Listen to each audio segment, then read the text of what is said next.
Corridor पर America को control मिला और इस कॉरिडोर पर अमेरिका के कंट्रोल से ईरान की टेंशन बढ़ गई थी। क्या मायने है सर इस खबर के? इसका मायने एक है, सरलीकरण जिसको कहते हैं, जंगे ज़ूर की वजह से ईरान की टेंशन बढ़ी और इस ब्रिज की वजह से, नॉर्थ ईस्ट ब्रिज जो आया है, उनको एक्सेस मिली कॉकेसस में और डायरेक्ट एक्सेस उसके थ्रू वाया करके आर्मीनिया से उनको डायरेक्ट एक्सेस मिल गई और उसके बाद मिलेगी यूरोप की, जो हमेशा वो चाहते थे।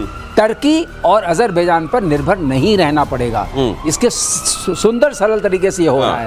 तो ये दोनों चीजें बहुत महत्वपूर्ण हैं, सामरिक दृष्टि से, आर्थिक दृष्टि से और वहां के जनसंपर्क की दृष्टि से। तो वो एक्सेस आपको यूरोप की तरफ जो चाहिए थी वो सीधे सीधे मिल रही है। इस कॉरिडोर की वजह से आप जो वाया जा रहे थे और उसकी वजह से किसी मुल्क का सिग्निफिकेंस बना हुआ था वो कम हो रहा है और इस वजह से टेंशन हो रही है। लेकिन सर क्या ये पूरे तौर पर ये कहीं पर कोई निर्भरता बनी रहेगी या वाकई एकदम से उन कंट्रीज पर डिपेंडेंस हटाकर इनको बना देगा सेल्फ रिलायंट? देखिए, इसके पहले जो आप कह रहे हैं जंगजूर कॉरिडोर, उसको ट्रम्प कॉरिडोर के नाम से भी जाना जाता है, वो जोड़ रहे थे। उन्होंने सोचा कि हमने तो कर लिया, क्योंकि मेन कॉरिडोर है, रशिया बना रहा है नॉर्थ साउथ कॉरिडोर, इसी से आता है।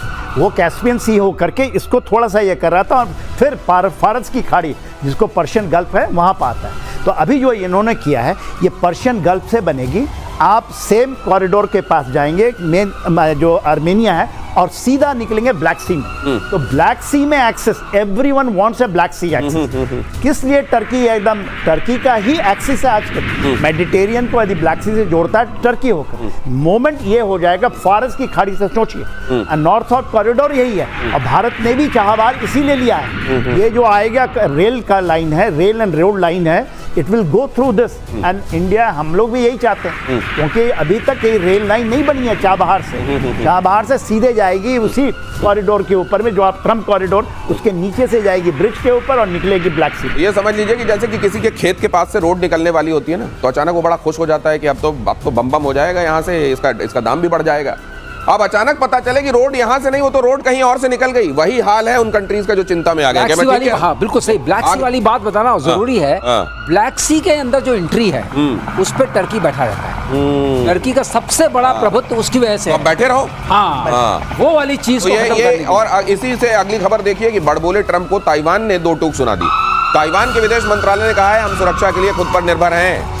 ट्रंप ने जिनपिंग के हवाले से दावा किया था, कहा था उनके शासनकाल में ताइवान पर चीन नहीं करेगा आक्रमण।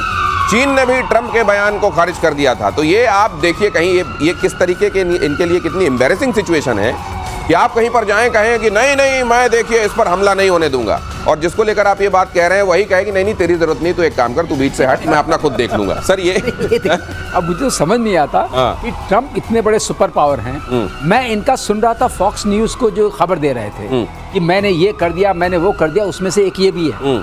अब बताइए, आप सुपर पावर के बॉस हैं, लीडर हैं, आपको ये शोभा देता है कि चीन ने मना कर दिया कि भाई हमारी ऐसी कोई बातचीत नहीं हुई है? नहीं, ये बात अगर ताइवान कहे कि हम अपने मुहाफिज के तौर पर एक महत्वपूर्ण देश अमेरिका देखते हैं तो समझ में आता है। आप जाकर कह रहे हैं और वो कहते हैं नहीं मेरे को इधर चीन ने मना कर दिया, उधर ताइवान का हमें आपकी जरूरत नहीं है, हम खुद संभाल लेंगे। हम सब संभाल लेंगे। मैंने आपको बताया, कई बार आपके चैनल बताया, आपके माध्यम से बताया है कि ताइवान की जो टेरेन है और जिस तरह का ईस्टर्न पार्ट उसका जो है वो माउंटेनियस है और उसको मारना पकड़ना इतना आसान नहीं होगा, ये बहुत मुश्किल होगा। ये जैसे आपने सेही देखा, सेही जो होती है उसके शरीर पर कांटे ही कांटे होते हैं। बहुत सारे जंगल में ऐसे लोग हैं जो उसका शिकार करना पड़ते हैं, चाहते हैं जानवर, लेकिन जैसे ही उसके कांटे खड़े हुए देखते हैं वो उनका जबड़ा, उनका सोचते हैं कि अगर हमने मुंह में दबा लिया हमारी अपनी जान पर बनाएगी। ताइवान की बिल्कुल यही वाली स्थिति है और इसीलिए ताइवान, क्या बात है, और इसीलिए ताइवान, और ये बात ताइवान भी समझता है, इसलिए एक हद से ज्यादा जब उसके मुहाफिज होने का दावा किया जाता है अमेरिका की तरफ से, तो ताइवान ने भी कह दिया प्लीज मैं अपनी रक्षा खुद।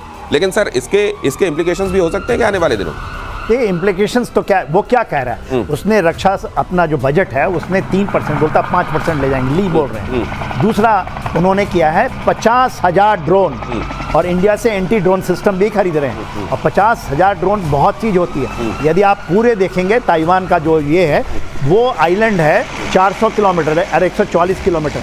अब आप बताइए अमाउंट ऑफ जो आपने पक्योपाइन का बात किया ना, जो मारता है शहर की बात की, सेम वहाँ पे आपके ड्रोन्स होंगे, वहाँ पर ऑलरेडी एंटी एयरक्राफ्ट सिस्टम्स हैं, उसके बाद उनके फाइटर्स हैं, और जो बेसिकली एम्फीबियस ऑपरेशंस की बात होती है कि चाइना एम्फीबियस ऑपरेशन करेगा और एयर से आएगा। एम्फीबियस ऑपरेशन के लिए पूरी माइंस के लिए कि हम ऐसा बिछाएंगे कि कोई पहुंच। लेकिन हमको याद है सर कैसे कैसे अमेरिका की स्पीकर वहां गई थी, उनको गार्ड करते हुए उनके फाइटर प्लेन्स गए थे। चाइना ने कहा था हम देख लेंगे, लगा था पूरा टेंशन था कि कहीं ये मार तो नहीं देगा चाइना। वाकई ये सब जो तमाशा चल रहा था, ये अब क्या आने वाले दिनों में ताइवान ये भी कहेगा कि आप इससे भी गुरेज कीजिए, जरा इसकी भी जरूरत नहीं है। अब किसी को समझ में नहीं आ रहा। दिनेश, सरलीकरण में बात यह है कि ट्रम्प का जो बिहेवियर है वो पिछले एडमिनिस्ट्रेशन से जो 2 दशकों से चला आ रहा है उससे उसका कोई तालमेल नहीं। आप नलसी पॉलिसी की बात तालमेल नहीं। और आप देखिए जो एम्फीबियस ऑपरेशंस की बात कर रहे हैं उसमें डिफिकल्टी है। उसमें डिफिकल्टी ये है कि जो ताइवान का most of the coastal area है वो शैलो है, इसलिए वहां पर एक्सेस इतनी आसान नहीं है। एम्फीबियस फोर्स के लिए भी एक्सेस इतनी आसान नहीं है। और अगर आपने उसको माइन कर दिया तो बहुत ही मुश्किल। और माइन करके रखा हुआ है बहुत दिनों से। 50,000 ड्रोन में इस साल में ही 17,000 आ जाएंगे, बाकी 37 आने वाले हैं। नहीं, सबसे बड़ी बात यह है कि मान लीजिए आप किसी के मित्र हैं, आप किसी की रक्षा करना चाहते हैं या करते हैं, लेकिन अगर आप उसको बड़बोलेपन में चारों तरफ इस तरह से कहते घूमने लगेंगे कि उस व्यक्ति जिसकी रक्षा आप कर रहे हैं उसकी खुददारी पर चोट पहुंचने लगेगी, वो खुददारी पर चोट बर्दाश्त नहीं करेगा। वो एक काम कीजिए, आप रहने दीजिए, आप इतना गा रहे हैं, इतनी डफली बजा रहे हैं कि आप इससे मेरी फजीहत छीछा लेदर ज्यादा करा रहे हैं, आप चुप रहिए, आपकी आवश्यकता नहीं है। ये वाला मैसेज है। लेकिन इतनी बारीकियों को समझने के लिए सेंसिटिविटी चाहिए होती है, और जब दिमाग में केवल डील और डील चल रही हो, नोबेल चल रहा हो, तो फिर ये सेंसिटिविटी समझ में नहीं आती। चीन के खतरे को लेकर ताइवान की बड़ी प्लानिंग। अगली खबर, अगले 2 सालों में 50,000 ड्रोन खरीदने का प्लान। यही बात अभी एयर मार्शल श्रीवास्तव बता रहे थे आपको। साल 2026 में 11,270 ड्रोन खरीदेगा ताइवान। साल 2027 में 37,480 ड्रोन खरीदने की योजना। तो ये खुद भी कर रहा है अपनी तैयारी। ये सर अमेरिका वैसे कर रहा है कि मान लीजिए मैं आपको गिफ्ट में एक पेन दूं, और मान लीजिए आप इस बात का एहतराम करने के लिए कि मैंने आपको वो गिफ्ट में पेन दिया, आप उसको पॉकेट में लगाएं। लेकिन जैसे ही आप पॉकेट में लगाएं और आप किसी से मिल रहे हो, मैं बोलूं ये वाला जो पेन है ना, सोशल गैदरिंग में ये मैंने और इतने बार कर दूं कि आप एक दिन लेके पटके कि ये रख अपना पेन। ये वाला हाल हो गया। बिल्कुल सही। लेकिन परक्यूपाइन वाला जो आपने सही वाला परक्यूपाइन, हाँ वो वाला जो आपने किया वो बहुत सटीक बैठता है। अगर आप 50,000 ड्रोन जो लिए आते हैं, इसमें अगर आप कैटेगरीज देखेंगे, जब एक्सपैंड करते हैं इसको, तो इसमें छोटे-छोटे ड्रोन हैं और बड़े ड्रोन हैं। बहुत ज्यादा मारक ड्रोन नहीं, ऐसे नहीं कि आप 1200 किलोमीटर जा रहे हैं, 1000 किलोमीटर जा रहे हैं। ये 100, 200, 4 किलोमीटर, 6 किलोमीटर और छोटे छोटे लेकर के। तो ये वही है कि तीर आके लगना शुरू करेंगे आपको अगर आप आएंगे, अगर मेरे आसपास आएंगे। तो मतलब तैयारी पूरी कर रखी है। ताइवान को ये मालूम है कि मुझे ऐसी तैयारी करना पड़ेगा, लिमिटेड रिसोर्सेज में गुरिल्ला तरीके से। मान पर इतना चोट की जा रही है हर देश के कि हर देश अब खड़ा होकर बोल रहा है हम अपना देख लेंगे, आप अपना देख लीजिए।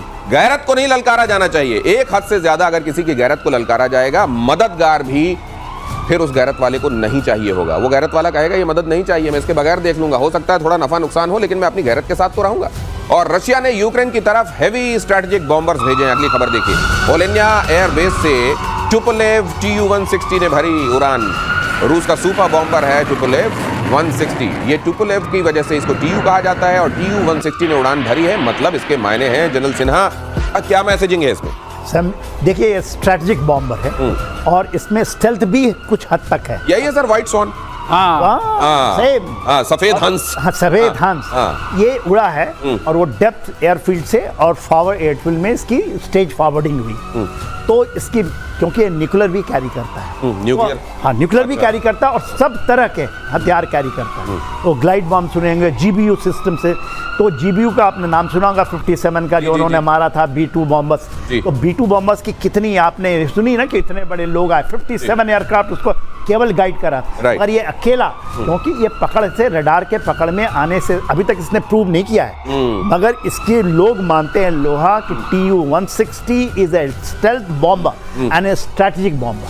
तो स्ट्रेटेजिक बॉम्बर का यदि आप ले आते हैं, इसके पहले रशिया ने कभी नहीं इसको लाया, क्योंकि वो मानता ही नहीं था। और ये यही टुपोलेव हैं जो खुले में एक जगह खड़े हुए थे, जहां पर जाके यूक्रेन ने ड्रोन से मार दिया था, कहा हमने देखिए उनके स्ट्रैटेजिक बॉम्बर्स को मार दिया। फिर आपको कई तरह की खबरें सुनाई दी, ये कि वो असल में ये तो रशिया को भी मालूम था कि ये कर सकता है यूक्रेन, इसलिए उसने डमी खड़े किए हुए थे।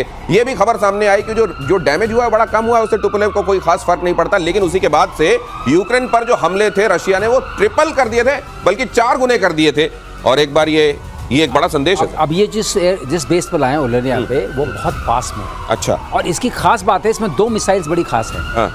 एक है की बोलते हैं, अच्छा। KN-101 और दूसरी है 555। ये 2 जो यहाँ से चलती हैं, उनकी मारक क्षमता, वो स्टेल्थ मिसाइल्स है उसमें से। क्रूज मिसाइल्स है, मैंने आपको बोला था क्रूज मिसाइल सबसे खतरनाक होती है पकड़ना, और स्टेल्थ क्रूज मिसाइल और भी खतरनाक। 12,000 किलोमीटर तक रेंज है। 450 से 500 किलोग्राम तक का वो एक्सप्लोजिव ले आ सकती हैं। वो न्यूक्लियर भी हो सकता है, वो कन्वेंशनल भी हो सकता है। तो आप बताइए, जब ये किसके लिए सक्षम होगा? ये जो वार्तालाप चल रही है, महावार्तालाप, और इसके बाद अगर ये लोग नहीं मानेंगे, आप कोई भी जद से बाहर नहीं है, और इंडस्ट्रियल इंफ्रास्ट्रक्चर को तबाह करने के लिए काम आएगा। स्ट्रेटेजिक बॉम्बर्स ऐसे नहीं यूज किए जाएंगे, ये मेगा डैमेज करने के लिए यूज किए जाएंगे। अगर इनका इस्तेमाल शुरू हो गया, समझ लिए काल आ गया। ये असल में इसको काल का ही एक तरीके से ये मीनिंग वही होती है। अगर इसको आपने आसमान में देखा तो ये काल का संदेश दे रहा होता है कि अब पहुंच से कोई बाहर है नहीं, हाथ है मेरे लंबे, इतने पहुंच से बाहर कोई नहीं है। रशिया संदेश देना चाहता है, और साथ में न्यूक्लियर ले जाने का मादा जिसमें हो, फिर वो तो कहीं पर भी आर्सेनिक कैरी करता है। आर्सेनिक वो जो उसने किया था ना अभी, जो और एक ही बार उसमें से 6 मिसाइलें निकलती हैं, जी। और पूरे के पूरे एरिया को बर्बाद कर देती है। उसने करके दिखाया था ना। एक ही फायर हुआ अभी। आर्सेनिक वो डिप्लॉय कर रहे हैं। तो ये क्रूज मिसाइल ऊपर से स्टेल्थ हो, तो ये तो मतलब बहुत ही खतरनाक चीज हो गई। क्रूज वैसे ही पकड़ में नहीं आती, और ऊपर से वो स्टेल्थ है, मतलब और भी अदृश्य हो गई, डबल अदृश्य, और उसके साथ ये टुपोलेव। अगली खबर ये, ईरान ने पहली बार अंडरग्राउंड मिसाइल सिटी का वीडियो जारी किया। इस्लामिक रेवोल्यूशनरी गार्ड कॉर्प्स ने जारी किया वीडियो। बिना लॉन्च पैड के जमीन के अंदर से निकलती है मिसाइल। अब जरा देखिए इसको, इसमें लॉन्च पैड चाहिए नहीं। कई बार क्या होता है, लॉन्च पैड आपका नष्ट कर दिया जाता है, आपकी मिसाइलें कुछ भी हो, फिर आप कहां से चलाइएगा। लेकिन लॉन्च पैड ही नहीं है। ईरान ने पहली बार अंडरग्राउंड मिसाइल सिटी का वीडियो जारी किया है। इस्लामिक रेवोल्यूशनरी गार्ड कॉर्प्स ने जारी किया। ये बगैर लॉन्च पैड के जमीन के भीतर से निकलती हैं मिसाइलें। तो मिसाइल टेक्नोलॉजी में ईरान ने बहुत काम किया है, दुनिया ये बात जानती है। लेकिन ये सर, क्या ये बाकी देशों के पास नहीं है ऐसा? इसमें साइलोज हैं। अच्छा। ये साइलोज हैं, लेकिन साइलोज के ऊपर आप देख रहे हैं कवर्ड है, कैमोफ्लेज है एक तरीके से उससे। अच्छा। तो अब ये इससे निकलता है। अगर साइलोज में जो मिसाइल्स होती हैं, उनके अंदर एक कमी होती है कि वो उनका अगर आपको कोऑर्डिनेट्स पता चल जाए तो आप उसको मार सकते हैं, मूव नहीं कर सकते। मूव नहीं कर सकते, तो साइलो इसलिए बोलते हैं। लेकिन जो मोबाइल होती हैं, मोबाइल में होता है कि आज यहाँ क्या वहाँ चले। लेकिन अगर आपको स्टैटिक टारगेट को या किसी चीज को, जैसे इजराइल इनका मेन निशाना है, इजराइल बहुत छोटा सा देश है और ये बहुत बड़ी मारक क्षमता कैरी कर सकती है, उसके लिए खतरनाक है। और इसमें कोई शक नहीं है, अगर ये अभी फायर कर रहे हैं, इसका मतलब जो हम अंदेशा दिखाते थे, इनकी मिसाइल सिटी पूरी तरह से उस ऑपरेशन हैमर में डैमेज नहीं हुई है। ओके। ये बात भी सामने आ रही है। तो इसमें दोनों उसको दिखाने की कोशिश कर, ये बताने की कोशिश है कि आपने जो हमला किया उसमें हमने बहुत कुछ अपना बचा लिया है, और उसी में से साइलोज से फायर होने वाली मिसाइलें हैं। साइलोज से फायर होने वाली मिसाइलों के बारे में हमारे एक्सपर्ट बता रहे हैं कि क्योंकि एक ही जगह से फायर होती है, अगर कोऑर्डिनेट दुश्मन को मिल गए तो इस जगह को तबाह करके आपको ठंडा कर सकता है वो। लेकिन जो दूसरा लॉन्च पैड वाला होता है, उसमें यह है कि मोबाइल अगर लॉन्च पैड, तो यहाँ से आपने मारा, जैसे ही कोऑर्डिनेट उधर मिले, आप फिर कहीं और मूव कर गए, उधर से आक्रमण हुआ भी तो आप बच गए। इसके नफे नुकसान अपने अपने हैं सर। कई देशों के पास ये टेक्नोलॉजी है। नहीं, ये टेक्नोलॉजी जो इसकी बात कर रहा है ना इजराइल, सब लोग क्यों चिंतित है ईरान से, और क्यों जमीन से पैर के नीचे जमीन खिसकी हुई है, कि ये ऐसा नहीं है। सैलो तो हमारे पास भी है, पाकिस्तान के पास भी है, सबके पास। बात ये है, ये सिटीज़ हैं, इन्होंने सिटी डेवलप की हुई है। आप उसको एग्जैक्टली नहीं पता कहाँ से फायर होगी। तो ये दिस इज, एंड वो ऐसा नहीं कि वो पहले फड़ेगा, कोई ऐसा नहीं कि उसके कोई बनाया हुआ है कि ये रास्ता, वो पहले फड़ेगा, फिर निकलेगा, फिर जाएगा। ओके। वो कोई वहाँ पे वैसे कोई होल्स डग आउट नहीं है सर? कोई किसी कंट्री के पास ये नहीं है। अच्छा। पहला है ये, इन्होंने डेमोन्स्ट्रेशन दिया है। ये जो देख रहे हैं डेमोन्स्ट्रेशन, पहला डेमोन्स्ट्रेशन है वर्ल्ड में। इसलिए इनका 3,000 इनके पास मिसाइल बोलते थे, 30,000 बनाने की, और कह रहे हैं कि बन रही है ये। कि इसकी 3,000 थी, और देखा आपने क्या किया था। 30,000 बनाने के बोलते हैं कि इनकी डबल तो हो ही गई है, 6,000 बना चुके हैं ये। ओके। और एक सिटी नहीं है, ये तो पहला सिटी का डेमोस्ट्रेशन है। सर लेकिन मान लीजिए कि ऐसा है भी कि वहां कोई जी, गड्ढा सर। पहले से नहीं है, गड्ढा नहीं, मान लीजिए कोई गड्ढा नहीं बनाए वो ठीक है, सिटी है, आपने अंडरग्राउंड बनाई हुई है, वहां से आप किसी भी जगह से वो सरफेस को फाड़ कर बाहर निकल रही है अपने दुश्मन को, लेकिन जिस जगह पर उसने सरफेस फाड़ा वहां का कोऑर्डिनेट तो मिल ही जाएगा ना हाँ, तो दुश्मन को। मिलेगा। हाँ। See, once it is fired, हाँ। क्योंकि वो फायर जब करेंगे ना तो वो कंसंट्रेशन में करेंगे, यही प्रॉब्लम है। मैं इसके ऊपर पढ़ रहा था कि क्या चीज है, क्यों कहते हैं कि किसी के पास ये कैपेबिलिटी नहीं है। जब ये फाड़ेंगे तो एक साथ फायर करेंगे। जब उन्होंने डिसाइड कर लिया, एक एक करके नहीं करेंगे कि उन्होंने दे दिया इजराइल को कि आप हमारी कोऑर्डिनेट अच्छा। जब मान लीजिए उन्होंने डिसाइड कर लिया कि तल अवीव वन शॉट में पूरा फायर करेंगे। फर्क ये है कि अगर आप डिस्पर्स कर देते हैं, आपका बहुत बिखराव में सारे रख देते हैं। हाँ, बहुत सारे हैं और बहुत बिखरे हुए हैं, आपने पूरी खेती बाड़ी कर दी उसकी, तब नेचुरली आप मार कर सकते हैं। लेकिन टरेट टाइप चीज बनती है इसमें भी, क्योंकि आपको एक गाइडेंस देनी पड़ती है। अगर वो कंटेनराइज नहीं होगी तो गाइडेंस नहीं मिलेगी, उसके जो पंख हैं जो गाइड करते हैं वो मिसिंग हो जाएंगे। अच्छा। तो ये वाली बात जरूर रहती है, क्योंकि मतलब जैसे टैंक का ढक्कन होता है ऊपर, कंटेनराइज्ड हम कहते हैं ना, हाँ, वो चीज एक कंटेनर से बाहर कंटेनर से निकले। कंटेनर एक तभी- पाइप है, हाँ, तभी लॉन्चर ओके लॉन्चर से। Launcher but not visible. Not